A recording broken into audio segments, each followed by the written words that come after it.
I also want to be his because I want to show people that there is a certain sound to the combination punching of Inoue that's very distinct. Sequence before this test, coming behind his double jab, just taking advantage of that low lead of Inoue. Inoue tends to bag out in a straight line.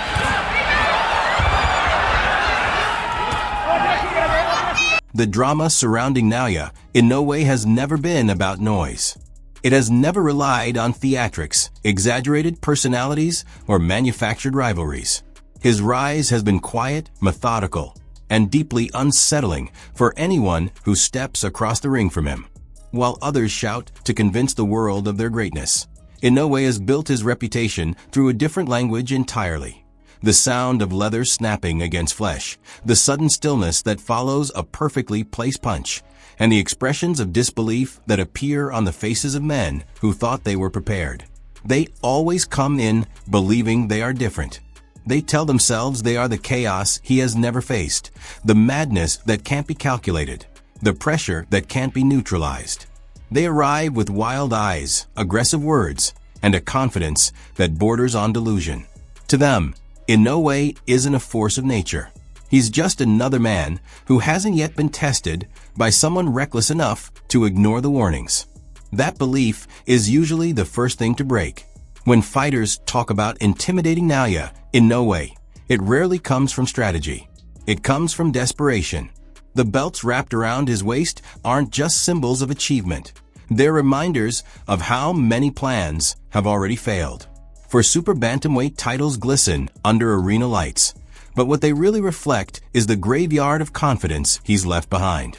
Every challenger studies the tape, searching for flaws, hoping to find evidence that the monster bleeds like everyone else. And sometimes, for a fleeting moment, it looks like they found something. That illusion reached its peak in May of 2024 inside the Tokyo Dome, a venue heavy with history and expectation. The crowd didn't come for uncertainty. They came to witness another chapter in what had begun to feel inevitable. Naoya Inoue entered the ring as the undisputed ruler of the division, not just undefeated, but unchallenged in a way that statistics can't fully explain. His dominance wasn't built on volume or size. It was built on precision, timing, and an almost cruel understanding of distance. He didn't waste punches. He didn't chase chaos. He waited for it to reveal itself. Across from him stood Luis Nery, a fighter who embodied volatility. A southpaw with explosive power and a history of early knockdowns, Nery didn't arrive in Tokyo to survive. He came to disrupt. His posture, his stare, his words, everything about him signaled defiance. He spoke openly about ignoring the hype, dismissing the idea of an untouchable monster. In his mind, belief was the equalizer. He wasn't there to admire greatness. He was there to claim it. From the opening bell, the tension was unmistakable. Inoue moved forward with his trademark calm, reading information with every step, every feint, every subtle shift of weight. Nery, on the other hand, leaned into the danger. He pressed, he reached, he tested the boundaries early. And then, in a moment that sent a shockwave through the boxing world, the unthinkable happened. In the first round, Nery found him. A sharp exchange, a brief opening, and suddenly Naoya Inoue was on the canvas. The Tokyo Dome fell silent in disbelief. For the first time in what felt like an era, the monster had been dropped. Cameras caught the flash of surprise in the crowd, the spark of belief igniting in Nery's corner, and the collective realization that this fight had just crossed into dangerous territory. For most fighters, that moment would unravel everything. For Inoue, it was data. He rose without panic, eyes clear, posture composed. There was no argument with the referee, no emotional reaction, just acknowledgement. He had been touched. He had been punished. And now he understood exactly where the threat lived. What followed wasn't rage. It was adjustment. By the second round, the fight began to change shape. Inoue's footwork sharpened. His jab reappeared with purpose. He stopped retreating in straight lines and started creating angles that denied Nery the space he needed to launch his left hand. Each exchange became shorter, tighter, more controlled. Where Nery had once seen opportunity, he now found resistance. The punches started landing with a different sound. Cleaner, heavier, more deliberate. Inoue wasn't throwing to impress the crowd. He was dismantling habits. Every time Nery reached, he was met with a counter. Every time he overcommit, he paid a price. The belief that had fueled the knockdown began to erode, replaced by something far more dangerous: doubt. By the middle rounds, the narrative had flipped completely. The monster wasn't chasing redemption. He was enforcing order. Combinations flowed effortlessly, blending speed with power in a way that left no room for escape. Nery tried to adjust, tried to wait for another opening, but the window had closed. Inoue had seen enough. By the time the finish came, it felt inevitable. A short uppercut, a perfectly timed right hand, knees buckling, resistance dissolving. Luis Nery crumpled to the canvas, not from a single punch, but from the realization that whatever madness he believed he possessed had already been accounted for. The monster roared, not in celebration, but in confirmation. This wasn't just another title defense. It was a reminder that intimidation only works when it isn't understood, that chaos is only dangerous when it can't be measured, and that every fighter who walks into the ring believing they are different eventually learns the same lesson. There are levels to this game, and Naoya Inoue operates on one very few can reach. And this was only the beginning.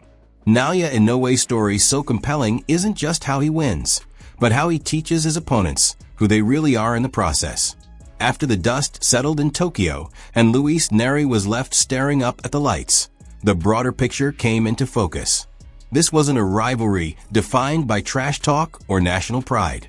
It was another case study in how the sport's most dangerous fighters often misunderstand what they're walking into when they face Inoue.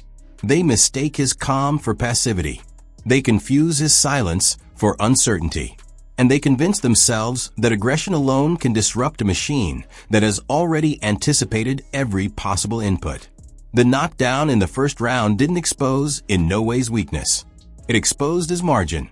It revealed that even when the worst-case scenario happens, even when a punch lands clean and the crowd gasps in unison, his foundation doesn't crack. Fighters like Nery build confidence on moments. Inoue builds dominance on systems. And systems don't panic when something goes wrong. They adapt. By the time the fight reached its later stages, the Tokyo Dome wasn't watching a competitive bout anymore. It was witnessing a process. Inoue's jab began to dictate geography inside the ring, subtly herding Nery into the spaces where counters lived. His foot placement, especially against a southpaw, told the real story. Lead foot dominance wasn't just technical trivia here. It was the reason Nery kept drifting toward danger without realizing it, stepping into right hands that arrived faster than his brain could register. There's a particular cruelty to Inoue's style that doesn't announce itself immediately. He doesn't brawl for spectacle. He doesn't load up unnecessarily. Instead, he chips away at certainty. He forces opponents to question their timing, their distance, their instincts. Every missed punch costs them confidence. Every clean counter costs them belief. And once belief is gone, the body follows. That's why the finish felt less like an explosion and more like a conclusion. When Nery finally collapsed under the weight of accumulated damage, it wasn't shocking. It was confirmation. The monster hadn't survived chaos. He had absorbed it, studied it, and then erased it. As Inoue's hand was raised once again, the narrative around him subtly shifted. The question was no longer whether he could be tested. It was how long the division could delay the inevitable thinning of challengers. Super bantamweight, once crowded with ambition, was starting to feel small around him. That sense only intensified as attention turned to his next challenge, because what awaited Inoue wasn't a reckless brawler or an unhinged wild card. It was something far more dangerous on paper. A disciplined, elite contender who didn't rely on chaos, but calculation. A fighter who believed not in intimidation, but in skill for skill parity.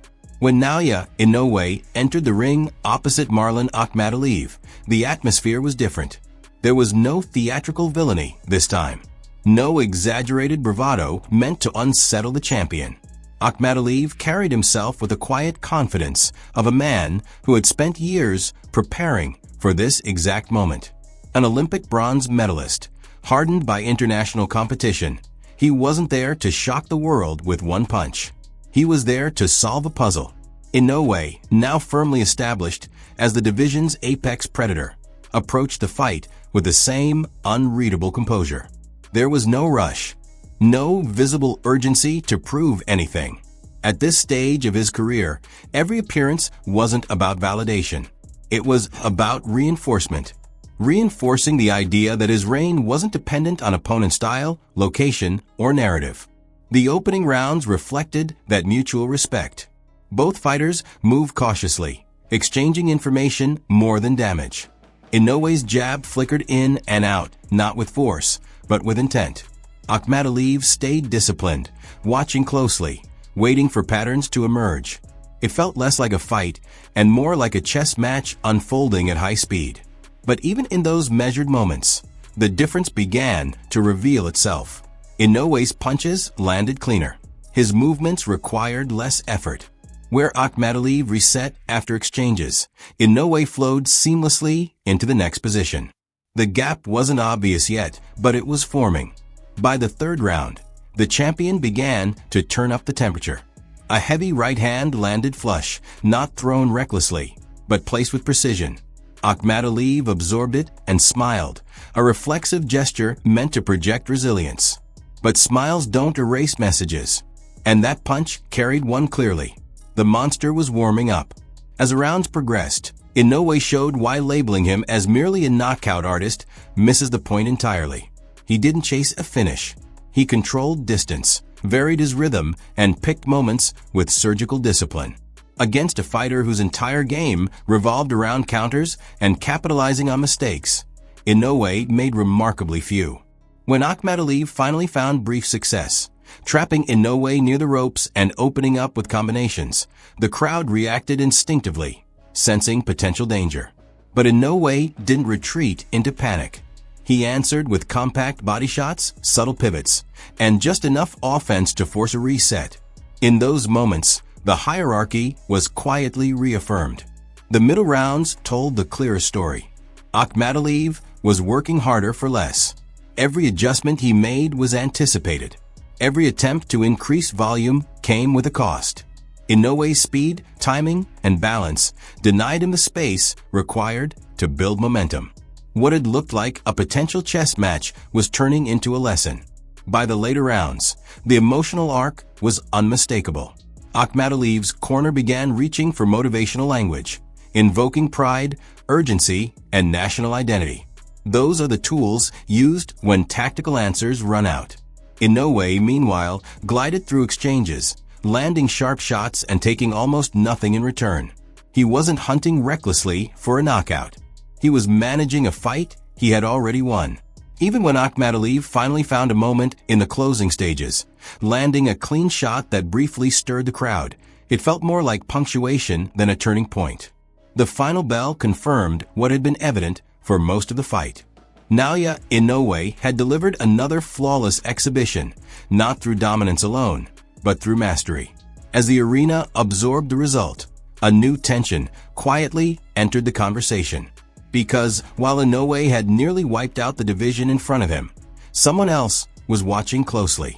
Someone who didn't see an untouchable monster, but an inevitable collision.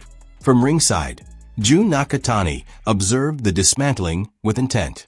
Another Japanese superstar. Another multi-division champion. Another fighter moving up in weight with unfinished business. The kind of matchup that transcends titles and rankings, carrying the weight of legacy and national pride in equal measure. Inoue stood alone at the top, but the horizon was shifting. And that looming showdown would force the boxing world to confront a far more dangerous question than whether Naoya Inoue could be beaten. It would ask whether greatness itself has a ceiling. By the time the echoes of that final bell faded and Naoya Inoue stepped away from the ring once more, the conversation around him had moved into unfamiliar territory. This was no longer about whether he was the best fighter in his division, or even whether he belonged in pound-for-pound discussions. Those debates had already been settled in the ring, one dismantled challenger at a time. What now surrounded Inoue was something heavier, something more difficult to define. Expectation had turned into inevitability, and inevitability carries a pressure of its own. At 32 years old, Inoue stood in a place most fighters never reach, not because they lack talent, but because the sport rarely allows it. Divisions cycle, champions age, styles clash in ways that eventually expose even the most disciplined fighters. Yet here he was, having climbed weight classes, collected belts, handed out first losses, and erased reputations, all while appearing more refined with each outing. The monster wasn't slowing down. He was sharpening. What made this phase of his career especially unsettling for the rest of the boxing world was how little effort seemed to be involved. Inoue no longer fought like a man chasing greatness. He fought like someone maintaining order. His performances carried the calm of someone who already knew the ending, who understood that chaos would appear at some point in every fight, but also understood exactly how to neutralize it.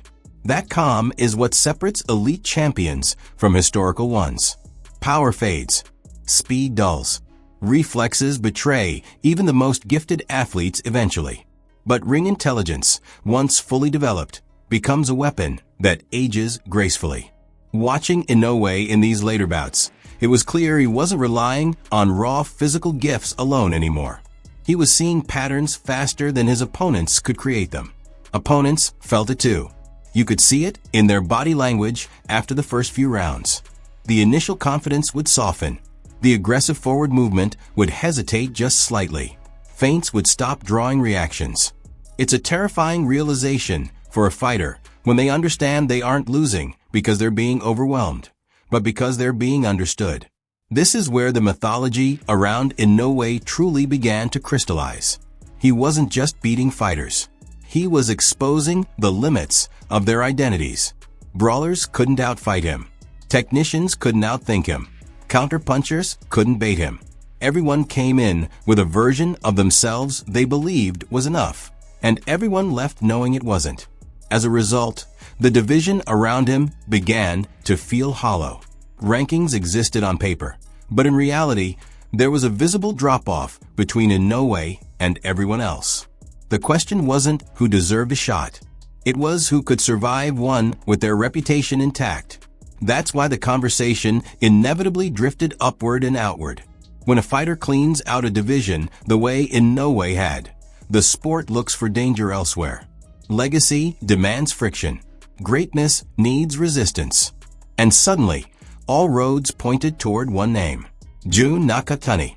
Unlike most challengers, Nakatani didn't feel like a detour. He felt like a destination. Another Japanese fighter. Another multi-division champion. Another southpaw with size, reach, and composure. The kind of opponent who didn't rely on theatrics or chaos, but on structure and patience. Where others tried to intimidate Inoue, Nakatani simply observed him. That distinction mattered. Nakatani wasn't watching from ringside as a fan or a hopeful contender. He was studying, measuring, calculating. He had already vacated titles at bantamweight, already made the decision to move up, already committed to the idea that his path and Inoue's were destined to intersect. There was no urgency in his demeanor, no attempt to rush the moment. He understood what the moment would require. For the first time in years, the boxing world wasn't asking whether Inoue would win his next fight. They were asking what it would look like when someone met him without fear. That alone elevated the conversation, because fear has been Inoue's silent ally for most of his reign. Fighters felt it long before the opening bell. It lived in the hesitation to throw, the second-guessing after missed counters, the instinct to retreat instead of engage. Even the bravest challengers carried it subconsciously. Nakatani, by contrast, represented curiosity rather than defiance. His style wasn't built on proving Inoue wrong. It was built on finding out if the monster truly had no blind spots. That made the potential clash far more dangerous than any trash talk-fueled rivalry could ever be. As analysts began breaking down the matchup, the discussion shifted from personalities to mechanics. Size versus speed. Southpaw angles versus orthodox precision. Youth versus experience. Momentum versus mastery. For once, there was no clear villain, no obvious narrative hook beyond excellence colliding with excellence. And that made it compelling. For Inoue, this looming challenge wasn't a threat to his confidence. It was a test of his ceiling. Fighters who reach his level don't fear loss the same way others do. They fear stagnation. They fear running out of meaningful battles before their abilities fade. Nakatani offered relevance. He offered risk. He offered the kind of fight that legacy demands. Until that collision arrives, Inoue remains the sport's most complete answer to every question asked inside the ring. But the closer that moment draws, the more the conversation tightens around a single idea. Not whether Naoya Inoue is great, but how greatness behaves when it finally meets its equal. Because if history has taught boxing anything, it's that eras don't end quietly. They end when two forces collide and force the sport to redefine what dominance really looks like. And somewhere ahead, just beyond the horizon, that collision is waiting. By the time Naoya Inoue reached this stage of his career, dominance had stopped being something he chased and had become something he carried. It followed him into arenas, into press conferences, into the quiet moments before the opening bell. Opponents didn't just fight Inoue. They fought the weight of everything he represented. The accumulated evidence that suggested their best night might still not be enough. This is the part of greatness that rarely shows up on highlight reels. It lives in the psychology of control. Fighters like Inoue don't rely on intimidation in the traditional sense. They don't need to posture or provoke. The fear they generate is passive, built over years of consistency. It's a knowledge that even if you execute your game plan perfectly, even if you land first, even if you hurt him, he will still be there, still calculating, still adjusting. That reality changes behavior. It makes opponents hesitate in moments where instinct should take over. It encourages safety when urgency is required. It forces fighters to abandon their identity in search of something new, something they've never had to rely on before. Against Inoue, the fight often begins long before the opening bell, and it's usually already tilting in his favor. What separates Inoue from so many other champions is how deliberately he cultivates this psychological edge. He doesn't rush finishes to satisfy expectation. He doesn't chase knockouts to feed narratives. He allows fights to breathe just long enough for his opponents to understand exactly where they stand. By the time the pressure becomes overwhelming, the outcome feels less like a surprise and more like an acceptance. This approach requires supreme confidence, not just in physical ability, but in preparation. Inoue's discipline outside the ring is as central to his dominance as his timing inside it. Every adjustment he makes mid-fight is built on countless hours of study, repetition, and refinement. He doesn't guess. He recognizes. That recognition is what turns chaos into opportunity. When fighters attempt to overwhelm him with aggression, he sees patterns. When they try to outthink him, he simplifies the exchange. When they wait for mistakes, he denies them by staying just disciplined enough to avoid risk without sacrificing offense. It's a delicate balance, and Inoue has mastered it. This mastery is why the idea of a true rival carries such weight. For years, the sport searched for someone who could force Inoue into unfamiliar territory, someone who could disrupt not just his rhythm, but his certainty. Most challengers failed before they ever landed a meaningful punch, undone by the realization that the man in front of them wasn't reacting emotionally, wasn't biting on traps, wasn't growing frustrated. Jun Nakatani, however, represents something different. Not because he is louder or more aggressive or even more confident, but because his approach mirrors Inoue's in crucial ways. He isn't reckless. He isn't desperate. He understands patience, structure, and the value of timing. That mutual understanding is what makes their potential meeting so fascinating. For the first time, Inoue wouldn't be facing someone trying to disrupt him with chaos or bravado. He would be facing someone content to let the fight develop, someone comfortable with silence, someone willing to wait for the smallest opening rather than force a big moment. That kind of opponent doesn't create obvious danger early. They create tension. Tension is far more difficult to manage than chaos. Inoue has thrived against fighters who reveal themselves quickly, who show their intentions through volume or aggression. Against Nakatani, intentions would remain hidden longer. Feints would be met with feints. Adjustments would be subtle. Exchanges would carry consequence beyond immediate damage. It would be a fight decided not by who strikes first, but by who understands first. This is where the conversation around Inoue's legacy deepens. Fighters are often judged by their peaks, by the nights when everything comes together in spectacular fashion. But true greatness is defined by sustainability, by the ability to remain dominant as the sport evolves around you, by the willingness to face risk not out of necessity, but out of responsibility to the craft. Inoue has reached the point where he no longer needs big fights to validate himself. He chooses them because they matter, because they test something deeper than reflexes or power. They test identity. Every time he steps into the ring now, he is defending more than belts. He is defending an era, and eras are fragile. They end the moment someone proves that the standard can be matched.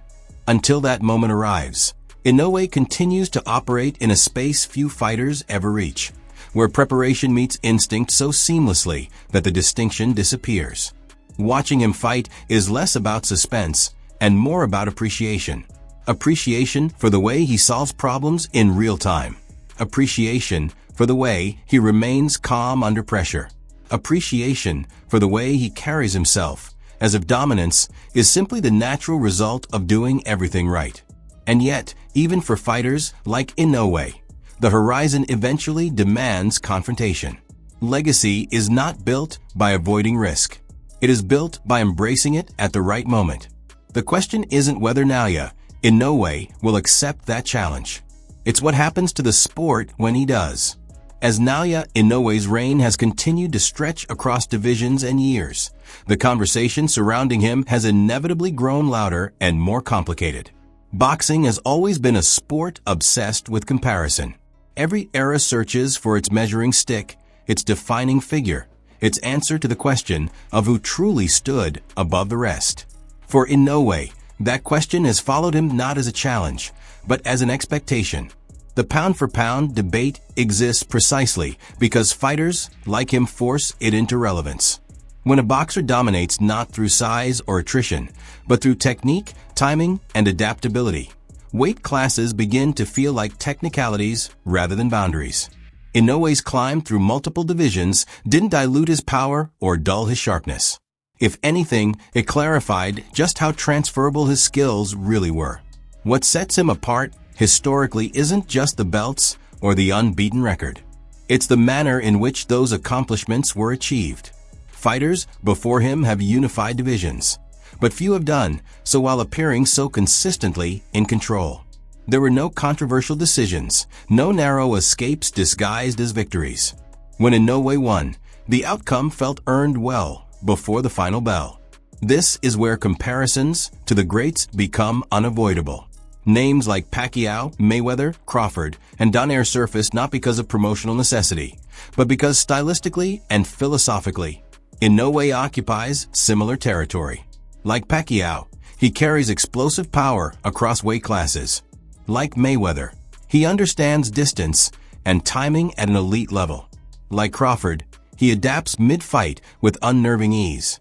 Yet he isn't a composite of these fighters. He is something distinct. Inoue's violence is efficient. He doesn't overwhelm opponents with volume alone, nor does he retreat into safety-first boxing. He walks a narrow line between aggression and restraint, choosing moments with the patience of a veteran and the confidence of someone who knows exactly how much damage he can inflict in a single exchange. That efficiency is why his fights often feel shorter than they are. Even when they go the distance, there's a sense that the outcome was decided long before the judges became relevant. Opponents don't just lose rounds. They lose leverage. They lose options. They lose belief in the idea that the fight can still turn. Historically, that kind of dominance has only existed in brief windows. Boxing rarely allows fighters to stay at the top for long without erosion.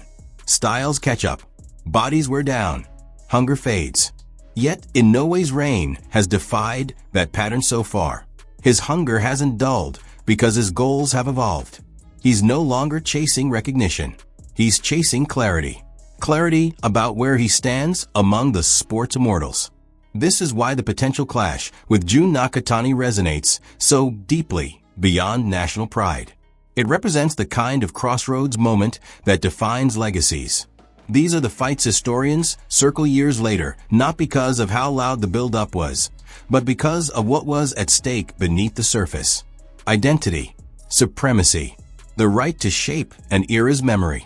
For Inoue, the risk isn't in losing a belt. Belts can be regained. The risk is in altering perception. Great fighters are remembered not only for how often they won, but for who they were willing to face when comfort was an option. Choosing danger when safety is available is the mark of someone who understands their place in history. The boxing world senses this. That's why every Inoue performance now carries an added layer of scrutiny. Analysts dissect not just what he does, but how he does it. Fans don't ask whether he's good enough. They ask how good he can be before time intervenes. And time is the only opponent he hasn't faced yet. At 32, Inoue is still in his physical prime, but the sport has a way of accelerating aging when risk increases. Bigger opponents, stronger punches, narrower margins. Each step forward demands more precision, more discipline, more restraint. So far, he has answered every demand with calm authority. If the Nakatani fight happens as expected, it won't just test Inoue's skill set. It will test the architecture of his greatness. It will ask whether his dominance is a product of favorable circumstances or the result of something deeper and more enduring. Until then, his resume continues to grow heavier with meaning. Every defense reinforces the idea that this isn't a fleeting reign. It's a sustained statement, one built not on spectacle alone, but on consistency, intelligence, and respect for the craft. In a sport defined by moments, Naoya Inoue has built momentum. And momentum, when paired with discipline, is one of the rarest and most dangerous forces boxing has ever known. By the time the conversation reaches its final chapter, Naoya Inoue no longer exists merely as a fighter operating within the boundaries of the sport. He exists as a reference point. Every discussion about dominance, precision, and control eventually circles back to his name, not because of marketing or mythology, but because the evidence has accumulated to a level that can no longer be ignored. This is what happens when excellence is sustained long enough that it becomes familiar, and familiarity quietly turns into inevitability. Inoue's career has unfolded without the dramatic swings that usually define boxing legacies. There were no prolonged slumps, no controversial robberies that split opinion, no extended periods where the narrative shifted away from his authority. Even the moments of danger, the knockdowns and brief flashes of vulnerability, only reinforced the larger truth. He didn't unravel. He didn't retreat into caution. He adjusted, corrected, and returned stronger, as if the fight itself had simply offered new information rather than posed a real threat. That ability to absorb chaos without becoming part of it is what ultimately separates him from most champions. Many fighters can dominate when conditions are perfect. Very few can maintain control when those conditions are disrupted. Inoue has proven repeatedly that his dominance is not fragile. It does not depend on momentum or intimidation. It depends on understanding, and understanding does not disappear under pressure. As time moves forward, the sport inevitably begins to look past what has already been done and toward what remains unresolved. Boxing is restless by nature. It does not reward stagnation, even at the highest level. For a fighter like Inoue, that restlessness has condensed into a single looming idea: the need for a defining collision that will crystallize his era in the memory of the sport. That is where the shadow of Jun Nakatani continues to grow. Not because Nakatani is louder or more aggressive, or more theatrical than those who came before, but because he represents symmetry, similar discipline, similar composure, similar refusal to play the role of villain or savior. A meeting between the two would not be a clash of personalities, but a confrontation of philosophies. It would ask whether mastery itself is layers, and whether one can truly dominate another who understands a game just as deeply. For Inoue, this is not about fear of loss. Fighters who reach this level do not think that way. It is about definition, about answering the final unanswered question while the body is still capable and the mind still sharp. History is unforgiving to those who wait too long, and generous to those who meet risk head-on. If that fight happens and Inoue wins, the legacy conversation shifts permanently. His reign would no longer be viewed as dominant simply because no one rose to meet him. It would be remembered as dominant because when someone finally did, the result remained unchanged. That is how eras are sealed. And if the outcome were different, if the puzzle he has presented for years is finally solved, even that would not diminish what he has built. Boxing does not remember perfection as fondly as it remembers truth. It remembers fighters who revealed the full shape of their greatness, even when that shape included limits. What cannot be taken away, regardless of what comes next, is the clarity of Inoue's career. He has shown what disciplined violence looks like, what patience looks like when paired with power, what control looks like when it is earned rather than imposed. In a sport often defined by chaos, he has offered something rarer: reliability at the highest level. The belts will eventually move on. Time always collects its dues. But the standard he set will remain, quietly influencing how the next generation is judged. Fighters will be measured against the calm he carried, the precision he demanded, and the way he turned uncertainty into routine. So now the story rests not in the ring, but in the collective imagination of the audience watching closely. Is Naoya Inoue already the greatest of all time? Or does greatness still require one final night to be fully understood? Let us know what you think in the comments. If you want more long-form boxing documentaries, deep dives into legendary fighters, and cinematic breakdowns of the sport's defining eras, make sure to like the video, subscribe to the channel, and turn on notifications so you don't miss what comes next.